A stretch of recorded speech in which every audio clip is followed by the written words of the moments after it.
C'est un sujet qui a été longtemps sensible et qui intéresse de très près les Monégasques, au cœur notamment des débats lors des élections du Conseil national.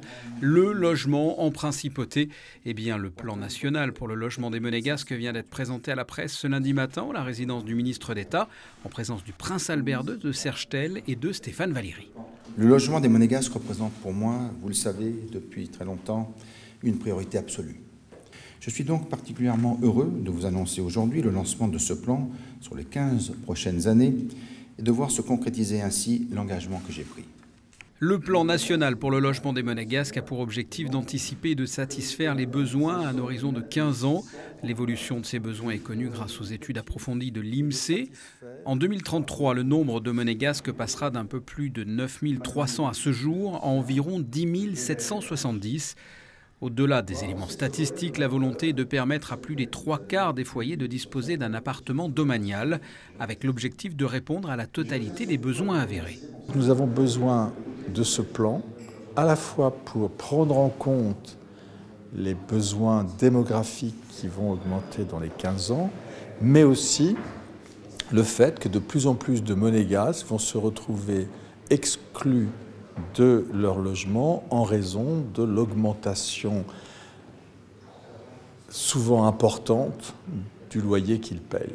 Et comme l'a souhaité le prince souverain, les Monégasques doivent pouvoir vivre dans leur pays dans des conditions absolument satisfaisantes. Et l'objectif politique de ce plan, et c'est pour ça qu'il est historique, c'est une commande du prince que le gouvernement a réussi à mettre en place avec cette perspective de travailler en toute tranquillité avec le Conseil national sur les 15 prochaines années. C'est la première fois que le souverain, son ministre d'État et le président du Conseil national prennent la parole ensemble sur ce sujet. Un message fort pour les Monégasques. C'est une journée très importante, je dirais même pour moi émouvante, puisque j'ai fait du logement des Monégasques dans leur pays une priorité depuis toujours de mon action publique.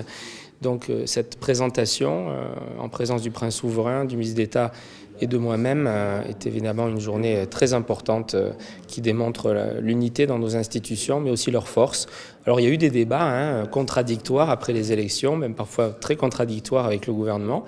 Mais voilà, la force de nos institutions, sous l'autorité du prince, c'est qu'on arrive toujours ensemble, entre gens raisonnables, à faire le pas vers l'autre et à trouver les bons équilibres. Aujourd'hui, donc, nous avons pour 15 ans un plan qui va permettre de loger dans de bonnes conditions dans leur pays tous les Monégasques, selon les chiffres que nous avons toujours défendus, c'est-à-dire une bonne centaine de nouveaux appartements nécessaires chaque année. C'est chose faite dans ce plan présenté aujourd'hui par le prince. Ce plan pour le logement des Monégasques, plus en détail, comprend 3 volets complémentaires. Le premier volet reprend les opérations déjà entérinées avec le Conseil national au moment du budget primitif 2019, comme le Soleil du Midi, la surélévation des Jardins d'Apolline, le Testimonio 2 ou encore Grand Ida, soit un total de 712 appartements. Le deuxième volet du plan consiste en de nouvelles possibilités pour de futures opérations complémentaires, par exemple une opération dans le quartier de Monte-Carlo, le toit du futur centre commercial de Fontvieille ou encore l'Annonciade 2 sur le site de l'actuel collège Charles III. Le troisième volet de ce plan s'inspire des solutions trouvées pour reloger les foyers des Jardins d'Apolline. Plusieurs opérations de reconstruction de grande envergure verront le jour, comme par exemple le Bel Air et Herculis. En résumé, le plan global présenté prévoit donc au total 1831 appartements domaniaux en 15 ans. En moyenne, 122 appartements neufs par an seront livrés, soit une augmentation du parc domanial de près de 43%. Cette augmentation permettrait d'accueillir plus de 3/4 des foyers monégasques, contre moins des 2/3 à ce jour.